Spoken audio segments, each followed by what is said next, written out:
When it comes to 380 pistols available on the market today, should you pick between the Smith & Wesson Bodyguard 2.0 or the Ruger LCP Max?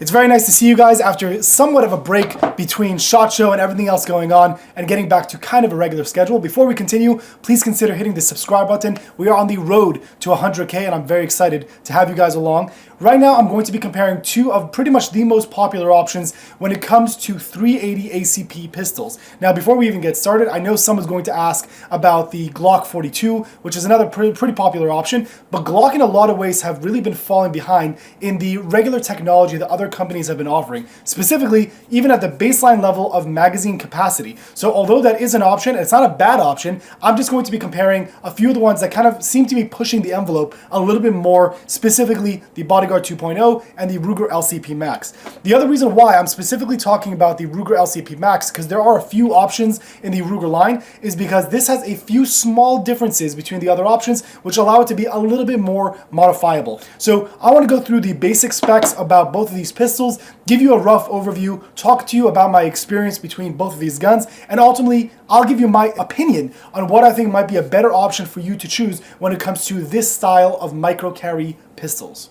So starting off with the Bodyguard 2.0, the Bodyguard 2.0 comes in at a length of 5.5 inches, a height of 4.1 inches, a width of 0.88 inches, and a weight of 11.5 ounces. Meanwhile, the Ruger LCP Max comes in at a length of 5.22 inches, a height of 4.12 inches, a width of 0.97 inches, and a weight of 10.6 ounces. So they are fairly similar when it comes to dimensions, but ultimately I think Bodyguard 2.0 has a few advantageous things that the LCP Max doesn't have. Specifically, the key thing that I would want to highlight between these two pistols is going to be the measurement of the undercut of the trigger. So what I'm referring to is that from the bottom of the grip right over here till right over here, where the trigger guard is going to end, this area right over here is an extremely important measurement. The reason why is that's actually going to allow you to understand how much grip you could get onto the pistol. So if we do a side-by-side comparison,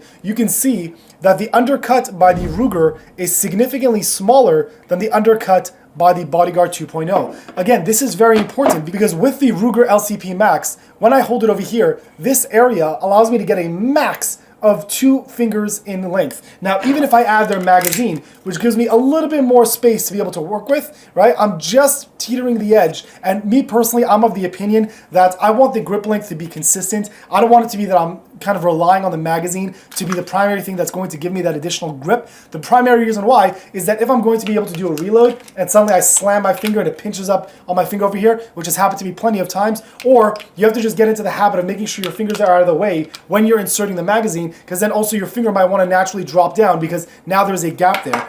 The Bodyguard 2.0, although again, it's still not necessarily perfect, I'm able to get 2 inches to start, and my pinky is already being able to touch the edge of the pistol right over there. Is giving me a little bit more room, and then again, I don't rely on it, but the magazine adds just a tad more where I'm just a little bit more comfortable with that undercut. It gives me a more natural feeling grip, and even for my hand size, where you can see you have to be a little bit careful depending on your hand size, how your finger is able to get pretty close towards the edge of the barrel just because this gun is so small, but I'm able to get a significantly much better grip on this pistol than the Ruger, where I'm kind of fighting to be able to actually grab it. So it's going to be probably a preference thing. Ultimately, if you're looking about really like the smallest you could go, then theoretically the Ruger is going to win because the grip length is a little bit shorter. However, there's still this little end which gives it the additional length that's kind of a part of the dimensions that we just spoke about. So still in this category, I feel because of the grip, you're able to get a much more natural grip. This really feels like kind of like a shrunk down M&P 2.0, and they just made it into a 380 and a much more small form factor. So I really do like the grip on this. That gives me a little bit more control of the recoil.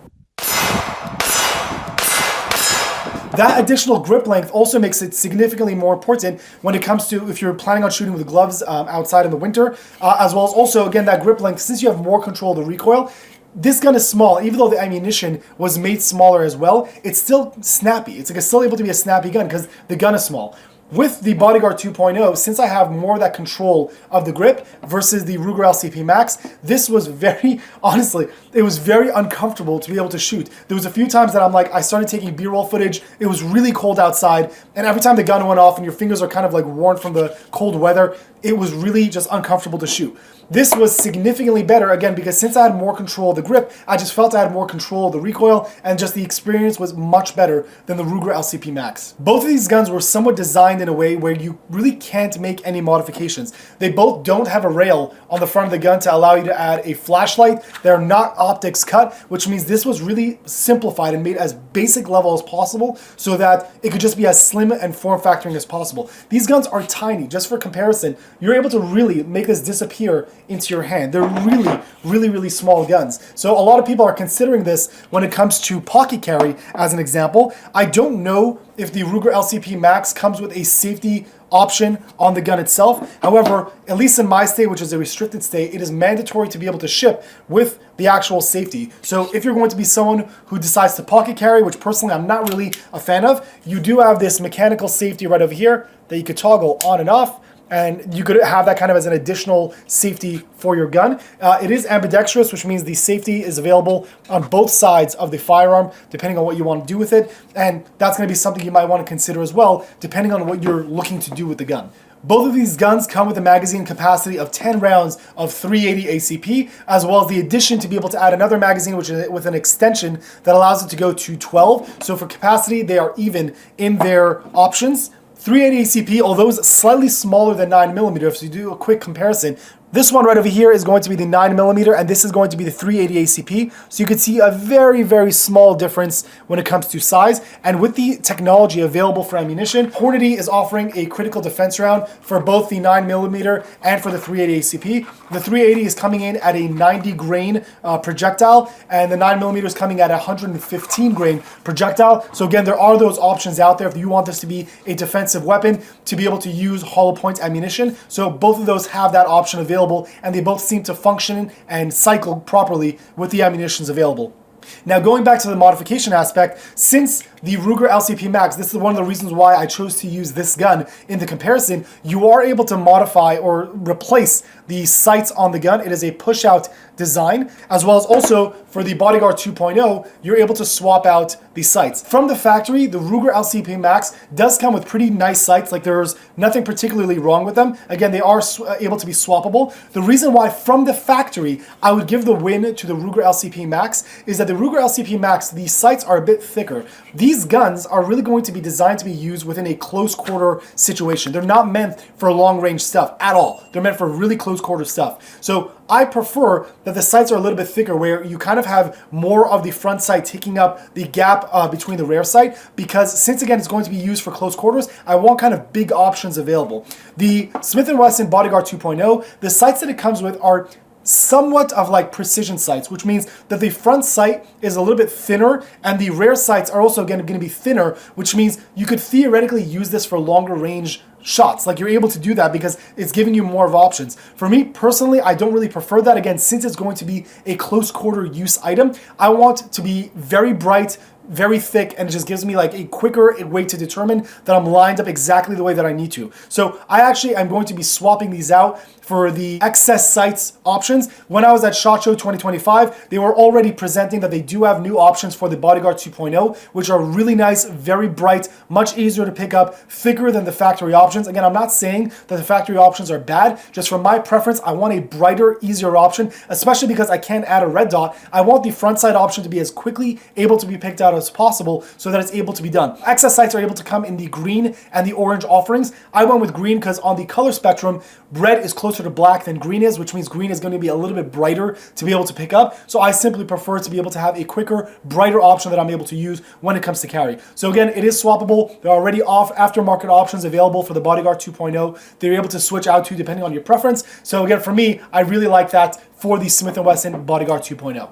The trigger on both of these guns are honestly not fantastic. I would say still the winner for this particular one would be the Bodyguard 2.0. It's a little bit more kind of a expected trigger than the Ruger LCP Max. So we'll just do a quick trigger comparison. So you'll see, also listen to the audible difference between these two triggers. So this is the trigger.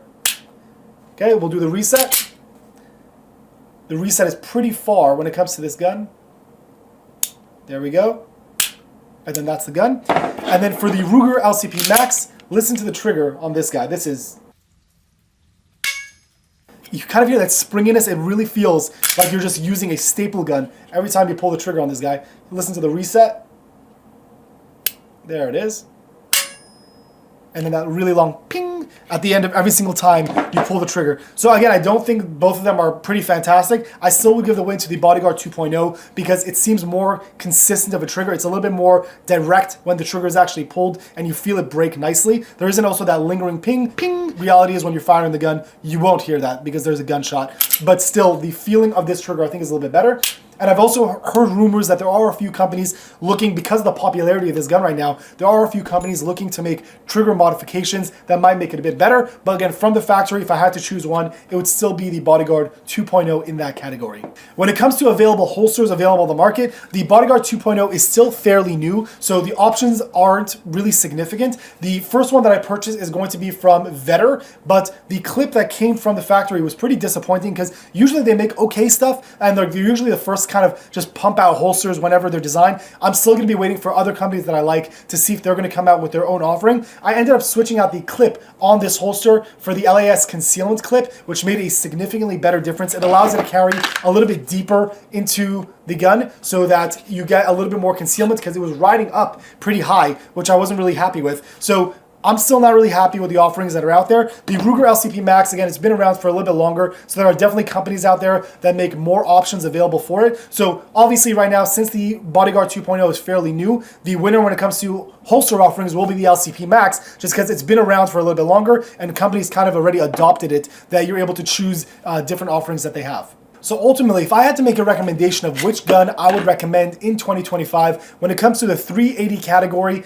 and really getting the most small package while still being as effective and beneficial as possible, I really think that the Bodyguard 2.0 would be the winner of that because again, for me, a very, very big variable is going to be the grip length. Being able to have a proper grip on the gun, even if you have larger hands, is going to be a really big deal where I just simply felt that I wasn't even with the magazine in the gun, I was just not able to get the same feeling grip on the LCP Max, which is still, it's not a bad option. You're able to get these for much more cheaper prices than the Bodyguard 2.0, but the value of what you're getting from the Bodyguard 2.0 when it comes to grip, when it comes to sights that are available for aftermarket capabilities, the trigger, the magazine capacity, which is ultimately the same, but again, you're just adding additional value with all the other things that you're getting. I think the Ruger LCP Max just falls just a little bit short when it comes to those designs. So if you were going to look for a 380 option that's very concealable, able to be thrown into your pocket and literally forgotten about, I think the Bodyguard 2.0 for 2025 is definitely a winner. I'm very excited to see if they end up having more options for triggers, if they do end up making an option that will be optics ready,